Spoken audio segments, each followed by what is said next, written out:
Hello, we're going to take a look at music from different parts of the world today, just a few places. Click on the globe, and the first subject is national anthems from around the world. National anthems are songs normally that are played at special occasions that make the people in the country hopefully feel like they belong. They can be songs that have been written by great composers in some countries, or they can be from traditional music of the people. They're made official by the government or belong to the traditions of the country, and they're used for official state occasions once they become official. Sometimes songs can become national anthems just by the way that they're used when the people of a country want to bring about some change if they're not happy with things. Sometimes when they may have been invaded by other countries, they can use the songs that they all know to bring people together and make them feel like one community. Some of them can be very old songs, like the Dutch anthem, which goes back to around 1570. That's nearly 500 years. Or the United Kingdom's God Save the Queen. And when the Queen changes to King, it becomes God Save the King. So at times in the past, it's been God Save the King as well as God Save the Queen. It was first performed in 1745 as God Save the King for King George II.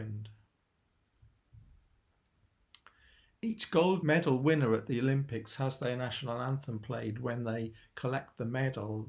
You've probably seen in other sporting events at the beginning of rugby matches, for instance, and when there's international football games, each team has their own national anthem played for them to sing along to, and that brings their supporters together. It gives them a sense of pride in their nation, in their country. You may have heard quite a few national anthems from different countries. If you watch the Olympics or other international sporting events like athletics, where when the winners get their medals, the national anthem of the winning country are played. It's all about having a pride in your country. There are a few songs that are used to unite countries. For example, Ode to Joy is used to unite European countries. It's a sort of European national anthem. Again, it's all about bringing people together and making them feel like they belong to something or they're part of a nation, a nationality, a huge community. Many schools have had their own school song which does the same thing. Many sports have anthems when there are international games, for example, Rugby or Football World Cup. These are sometimes part of the media coverage, especially for television theme music. The Olympic hymn is one of these, but has been around longer than television. So here are a few facts, 5 top facts. 1. The Olympics has its own official hymn that was written for the first games. Those are the first games since ancient times, when they started up again in Athens in 1896. It was written by a poet called Kossis Palamas and set to music composed by Spiros Samaras. Fact number 3, it took until 1958 for it to become official and has been sung in many languages since the 1964 Games in Tokyo. Fact number 4, it is sometimes called the Olympic anthem. And fact number 5, the national anthem of Greece is a different song called Ode to Freedom. That's the English translation. So here is a list of national anthems from around the world with the country's flags. These were how things were at the beginning of the 21st century, and they may have changed since then. You might like to check that out if there's a country that you're particularly interested in. Alongside each one is a list of the name of the song and when it was written, how long it's been the national anthem for, and who wrote the words and who wrote the English and who wrote the music. And we can see that the European Union has Ode to Joy since 1972.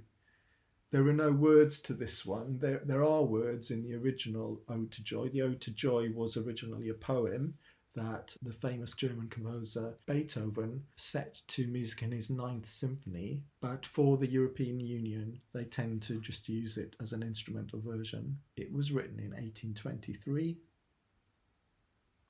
but you can see Germany, even though Beethoven was a German composer, Germany has its own separate national anthem, and that was music that was written by Joseph Haydn, an Austrian composer who wrote the melody in 1797. He didn't write it to be the national anthem of Germany. Germany have decided that they want to use that music to make their national anthem. And you can see from the dates that the lyrics, the words, were added in 1841. The South African national anthem is an interesting one, and it shows how music can be used to bring together people from different backgrounds and different nationalities when they are living together in the same country. In South Africa, there are a large number of people who've lived there for hundreds of years from Europe, from Britain, from Holland. There are lots and lots of different African, as well as a lot of national, as well as a lot of native African tribes. Tribes is a word that we use to describe people who belong to the same village and the same area in a country. Nkosi Sikeleli is 2 songs in one and sung in 5 different languages, and it's only been around since 1997, and that was soon after an important time of change in South Africa where those people from different cultures needed to belong together. One of the things you could do now is you could do a little bit of research and see if you can find some recordings or some videos of some national anthems, especially if your family has connections with different countries, or if there are places that you like to go on holiday, then you could do a little bit of research and see what you can find out about the national anthems of those countries and how they may have changed over the centuries. When you're listening, have a think about how that piece of music may make the people of that country feel like they belong. Sometimes it could be because they've used a song that everyone knows, like an old folk song that parents used to sing to their children. Or maybe it's sometimes to do with how the people in that country hear it so often and at important state occasions that it brings back memories of important events that make them feel like they belong. I'd be interested to hear what you found out about different countries' national anthems and how they may have changed. It could make a nice little project. You can make a little presentation using the images, like I've done here with images of different flags. You could use pictures of the country, pictures of the national dress, and how the music might relate to that. That would be a great project I hope you'd enjoy doing.